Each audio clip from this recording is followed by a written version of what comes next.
Don't let poor management try and break you. Master the art of cool, calm, and collective. If you're new to the channel, I go by the name of ED. For all you smart and intelligent folks out there, that just simply means Ed. I have an 8 point framework. In these 8 points, my goal, my mission is to unpack today's title, which is entitled How to Deal with a Difficult Boss at Work.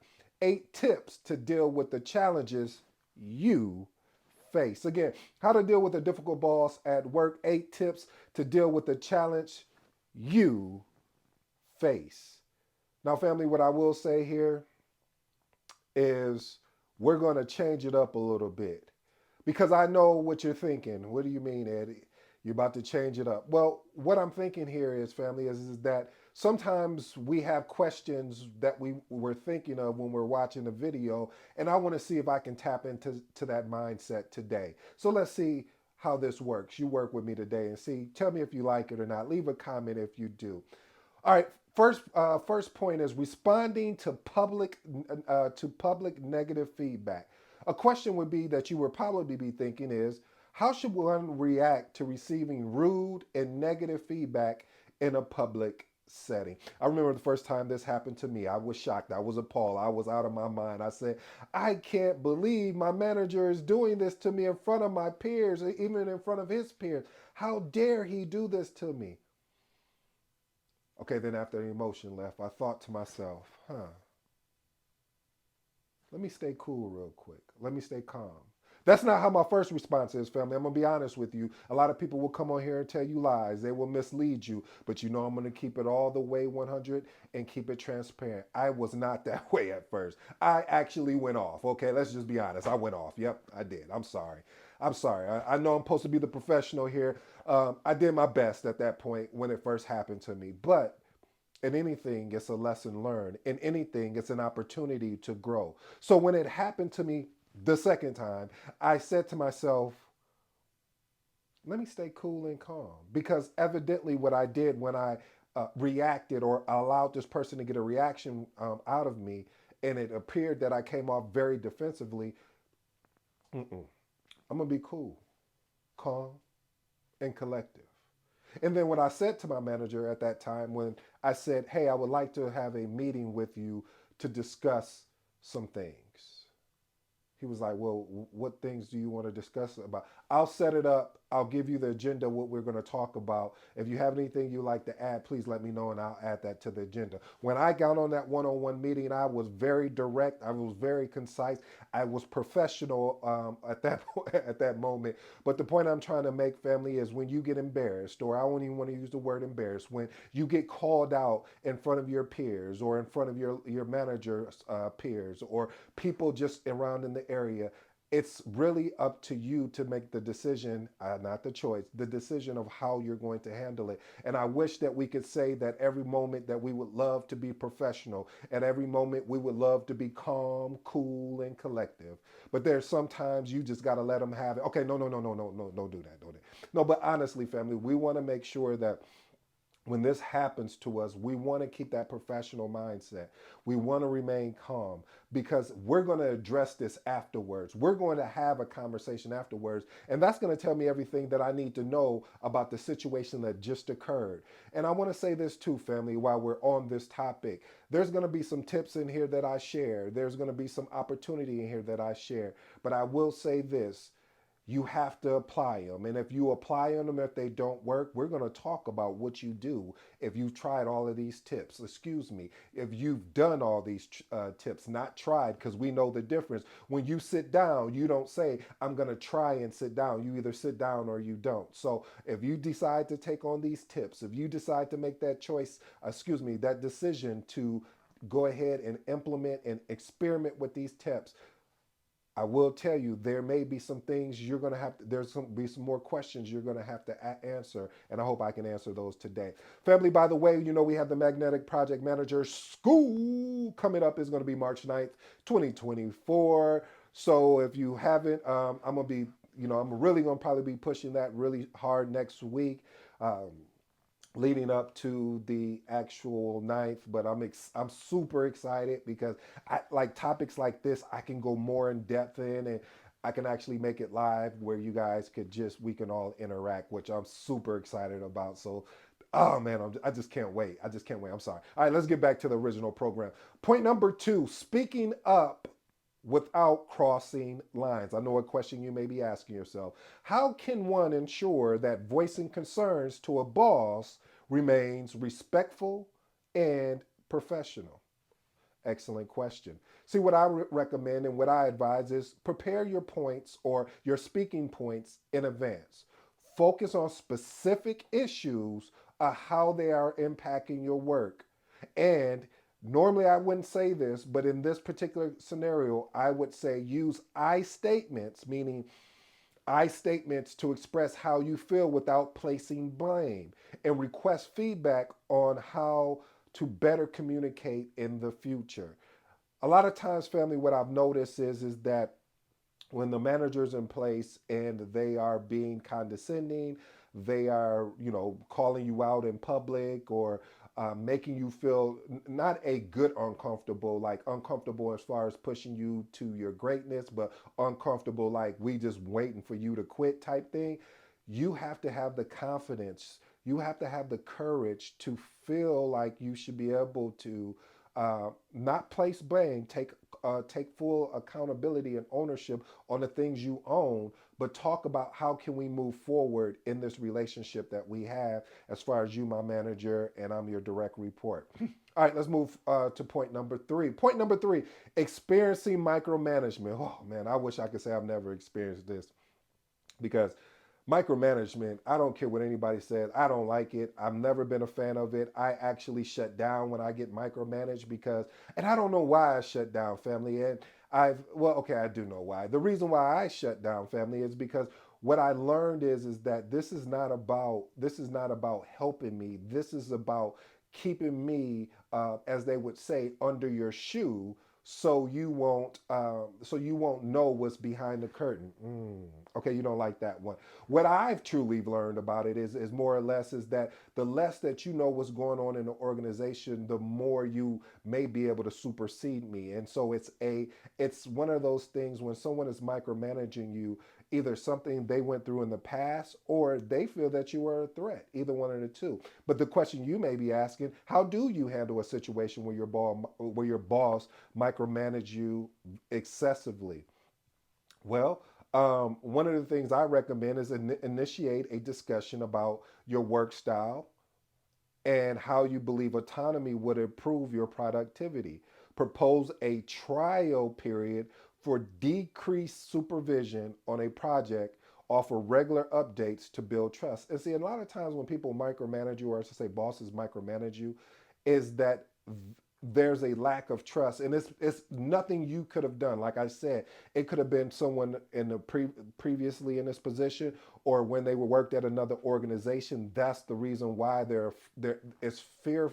It's a fear-based leadership. Instead of calling it micromanagement, they should call it fear management, because of the fact they fear what may happen if that you may do something and they may get blindsided, because this has happened to them before. But the thing that they're not understanding is you're not them, meaning you're not the resource that was there, so they have all their guards up. So offering regular updates, that will allow yourself to build trust. All right, let's move on to point number four. This is my favorite, because if I could tell you how many times this has happened to me, but you see how I'm smiling, that's exactly what I did. I just kept smiling. Number four, when your boss takes credit for your work, how do you respond if your boss consistently takes credit for your ideas or projects? Excellent question. You know what I would do, family? This is what I actually did, because I was so frustrated that I was like, man, I just created this amazing PowerPoint and you just stuck your name in here and delivered it to the C suite. Oh, that's messed up.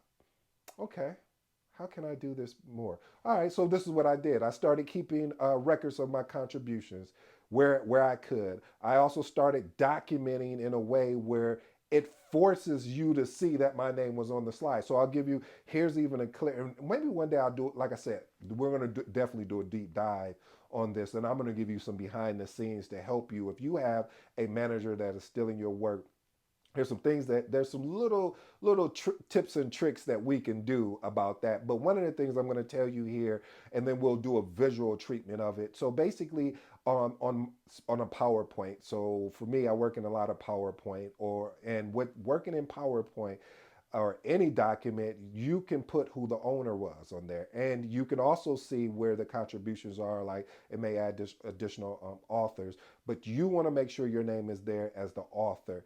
And when it gets sent out, you want to make sure your name is on the author, just in case something where they want to take credit for. But again, you want to have this discussion with your manager and focus. This is key here, family. You don't want to miss this.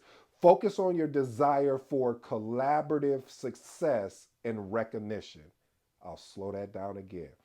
Col- Focus on your desire for collaborative success and recognition. All right, let's move on to point number 5. Dealing with a difficult boss early. Here's the question: how do you handle a challenging boss shortly after starting a new job? Woo! Oh man, this is heavy right here. Let me tell you why it's heavy, family. Is because just imagine you were working this opportunity. Recruiter reaches out to you and says, "Hey, John, hey, Sally, we have this amazing opportunity for you to come at XYZ organization. We think you'll be a perfect fit." You go through the process and the interviewing process. You're gun ho because you're like, wow, the manager was awesome. His direct reports that I interviewed was amazing. Oh, I can't wait to get started. And then you leave the job that you were currently at and you start this new opportunity. And then as soon as you get in there, you see all the challenges that were not presented during the interview. You pick up on a lot of things because you start asking questions. Was like, why did this position come open? And normally, again, we're going to talk about that in the magnetic project school as well. What questions you should be asking to figure out red flags of why did this position come open? If this position came open because somebody left, well, why did they leave? See, sometimes we don't ask these probing type questions because if the interview is, let's say, 30 minutes or an hour, and the interviewer takes up 50 minutes of the interviewing process. You got to understand it goes both ways, and we have to be aggressive enough to treat it that way, because this you're bringing a talent and a skill set to them, and they're offering you an opportunity to exhibit that. So I say all that to say, family, some actionable steps to handling a challenging boss right away is, first of all, take a deep breath. We might do a woosah, woosah, and give it time to adjust to each other's working style. And then once you give it some time, I know somebody said, "Well, how long?" I'm going to tell you right now because most people might not do this. 30 days. After 30 days, you still have that same feeling, that same tingling. Initiate a meeting to clarify expectations and express your eagerness to contribute positively. If the behaviors continuously to go on, seek advice maybe from your peers, but be covert in that advice. What do I mean by be covert? Meaning that, hey, how long have you been working with this manager? Oh, 6 months, a year, or 2 years. Okay. What are some things you like, or what are some areas of opportunity? And see the areas of opportunity that you are already kind of feeling. Do they talk about? If they don't talk about it, then you say, yep, red flag. Okay, well, let's move on to point number 6. Point number 6: addressing unfair treatment. Questions probably is you're probably thinking, okay, how do you address being unfairly targeted by your boss compared to other coworkers?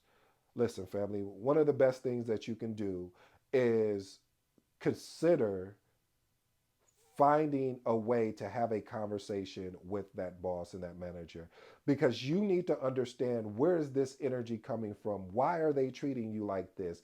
And you owe it to them, because of the fact they brought you into the organization. You owe them the opportunity to say, hey, I want to understand what is going on. I feel like I'm being unfairly treated. What could you walk me through this? Because see, when I was playing basketball, I remember I went to my coach, 'cause I've always been like, it's been a gift and a curse where you say something to me, I felt like I had to say something back. Because, that's why I put in this book right here, family. The quote that my mom said, the Magnetic Project Manager book. I said, listen, and she always would tell me, because I'm like, you say something to me, I got to say something back. But that wasn't effective. And when I got in corporate America, I see why it wasn't effective. So I had to change my style up. But my mom would always tell me, son, focus on winning the war, not the battles. Again, focus on winning the war and not battles. And so when I changed my mindset, and plus I had some amazing mentors that helped me, navigate corporate America. But one of the things is that I understood that the first thing is having a private conversation with my manager to get a understanding.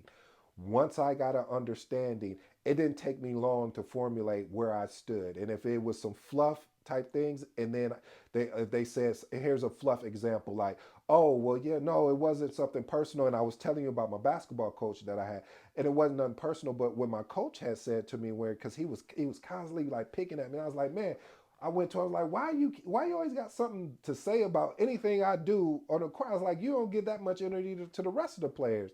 And he was like, I see something in you and I'm pushing you. He said, watch this, family, the day I stop critiquing you, or the day I stop pouring energy into you like that, is the day I no longer care. Mm. I was like, well, you could have said that from the beginning. We could have, So again, a lot of this has to do with communication. Your manager may be seeing something in you, and you may need to let them know, hey, that approach doesn't work for me. Let me tell you how you can help me. If you see something, if you see a value in me, if you see that I have the opportunity to go to the next level, and you're preparing me for that, is there a different approach that we can look at? That's how you have to do it. Don't be so put off that you don't have an open mind to have an open discussion about what is going on. All right, let's move on to point number 7. Point number 7 is identifying overly critical behaviors, kind of similar to the point number 6. Question is this: how can you differentiate between a boss being overly critical versus them possibly signaling your termination? I thought about what I was going to call this because of the fact of this particular point, because there is a terminology out there that a lot of people don't know unless you've been in the manager and the leadership roles, or you've experienced it personally, and it's called managing you out. What does that mean? Managing you out basically means is either making your job very difficult where you are set up for failure, not failing, or it's one of those things where a manager starts taking work away from you and giving it to other people and really isolating you, and you're not really having one-on-ones and conversations with you, and they're making you really more distant. So they're hoping that you quit before they have to go through the paperwork piece of things. So that's kind of like, that's managing you out in a sense. So with this one, when your manager is being overly critical, again, I keep coming to the foundation. Have that conversation with that manager. Seek feedback on specific areas for improvement, and then gauge the response. See, that's another thing. We don't gauge the response. That's what I was saying. Gauge and understand what is going on. And if you still feel like it's still not good, then you have a choice to make. And we're going to talk about that choice near the end, but I think it's probably be very simple. And I'm going to say it here. You have a choice. Either you can stay and continue to deal with the treatment, or you can start getting your resume ready and looking for opportunity. I have a video where I talk about being tolerated and versus being celebrated. You always want to be around people in an organization, or even in you want to be around people that celebrate you, not tolerate you, because there's a completely different aspect to that. All right, last and final point: navigating navigating bosses' mood swings.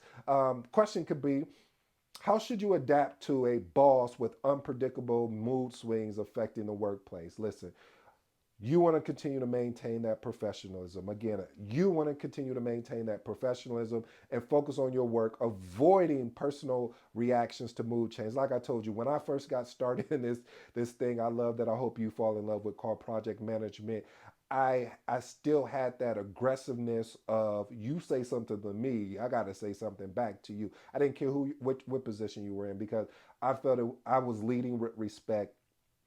I'm expecting the same thing. And I had to learn though, even though I'm leading with respect, everybody's not going to come to the table with the same respect. So we need to address them accordingly. So again, if you find that your boss is having all these mood swings, again, have that meeting with them, request a private meeting and discuss it. This is going to be key because you're probably going to be hot, as my auntie would say, hot as fish grease. But you want to be make sure that you request a private meeting to discuss it calmly, focusing on the work impact rather than personal feelings. All right, I have one bonus for you today, and the bonus is uh, basically favoritism of how about we call it this: bosses favoritism affecting your opportunities. So, what can you do if your boss has favoritism towards certain employees that limit your opportunities? Well, that's going to be challenging because of the fact of you're going to need to prove the favoritism. However, I know that that person is being favored. So, what you're going to have to do is make a decision. Is the favoritism getting in the way of your career path? If it's getting in the way of your career path, you have a very, very, very difficult decision to make. And I use very as many times as I could there because of the fact that you're going to have to make the decision to either stay or go. It's not one of those things where you can like let me think about, oh, I'm gonna just stay here and I'm not even gonna. No, you're gonna have to make that when you felt like that day that is favoritism and you know that there's nothing you can do because you've had the private conversation with your manager. By the way, you met with your manager, you say, hey, I'm not trying to say that you are showing favoritism, but based on what I'm seeing here, I just need to understand why I didn't get the opportunity based on my skill set, based on what I've done for the organization for a while. This person's only been here 2 months. I've been here, 6 months to, I mean, 6 months or a year, and you gave it to them. Could you help me understand that? And sometimes the manager will be able to say, well, yeah, let me explain why. Well, when we put you in this situation, you lost your professionalism and we are nervous to move you to the next level, or I don't know what that thing is. But again, family, you need to understand if the just or the justification of what is being articulated to you, it makes sense to you, then you got to say, okay, well, what are some things I could work on? If they can't give you the things you need to work on so you can be prepared for that next opportunity, then it's definitely favoritism. Hey, family, I have three points for my closing remarks. Here's point number one. Um, when previous tips haven't worked, meaning the tips that I've just given you haven't worked, I'm just going to be honest with you, family. You're going to have to make a decision to either look within the organization or outside the organization for an opportunity. You can't play with your career like that, especially in these days and times.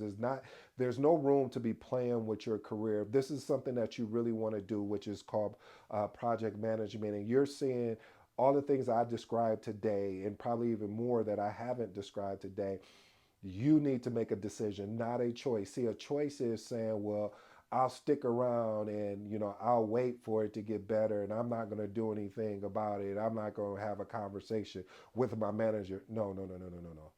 You need to make a decision when you're experiencing this and you just know without a doubt that is going on. You need to make a decision. Point number two, responding to public negative feedback. Like I told you, family, when I opened up the video, I said, remain calm, collective, and I forgot the third one, but I did say remain calm and collective. But seriously though, family, you want to stay calm and collective and cool. That was the last one. Calm, collective, and cool. Reason why you want to do that and not get out of your professional frame. What does that mean? Meaning that you want to remain professional. You want to articulate yourself professional. You want to come across very professional. And I repeat, do not respond with a defensive response. Just say, okay, I see what's going on. And you need to, again, make a decision about that. And the decision is first having a conversation. If you don't get the warm and fuzzies and if you don't feel like the thing is being handled in an appropriate way and you get on another call and it happens, again, you're going to have to make a decision. Point number three, when your boss takes credit for your work, listen, I told you before, one of the things that I recommend is discuss with your manager and focus on your desire for collaborative success and recognition. So, family, I want to wrap this up and just basically say this. You're going to, when you've made a decision, not a choice, that this is not working for you, for this manager is not leading you. Unfortunately, the toughest decision is having to get yourself back out in the market, whether it's in the organization or outside the organization, because I know that you're like thinking like, man, I have to reprove myself all over again. Well, is it would you rather do that, or would you rather just continually to sit in the pain and the frustration of having to of someone that doesn't respect you enough to, after you guys have had a conversation, as you were very transparent, you were very professional, you were open, and you really was vulnerable what was going on, and they still disrespected you. You tell me what you would, why would you continue to stay in a situation like that? But who am I? Until next time, you know my slogan. I'm out.